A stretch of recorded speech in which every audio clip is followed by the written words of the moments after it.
Hello বন্ধুরা, তোমরা সবাই কেমন আছো? আশা করি তোমরা সবাই অনেক অনেক অনেক ভালো আছো।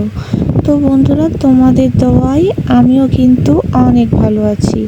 তো অনেক দিন পরে আজকে একটি রেসিপি নিয়ে আসলাম, সেটা হচ্ছে মিষ্টি কুমড়ো দিয়ে রুই মাছ, আর সেটাই তোমাদের সাথে শেয়ার করলাম।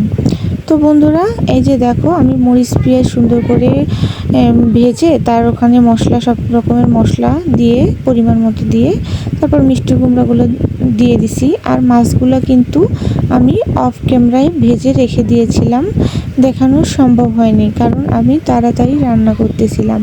তো বন্ধুরা, মিষ্টি কুমড়োগুলো কিন্তু তোমরা ভালো করে কষিয়ে নেবে, আর তরকারিটা যত বেশি কষাবা ততই কিন্তু খেতে অনেক বেশি মজা হবে।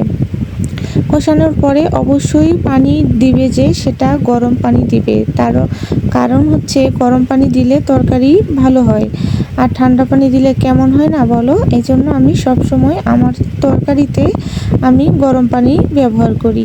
তারপর মাছগুলো দিয়ে দিছি পরিমাণ মতো পানি দেওয়ার পরে, তারপরে একটু এই তো নেড়ে দিয়ে এখান থেকে আমি সুন্দর করে ঢাকনা দিয়ে দিব। তারপর পরিমাণ মতো যতটুকু লাগে জাল দিব, আর যতটুকু লাগে ঝোল, আমার মানে যেটাকে ঝোল বলি আমি, তোমরা কি বলো অবশ্যই কমেন্ট বক্সে জানাবে।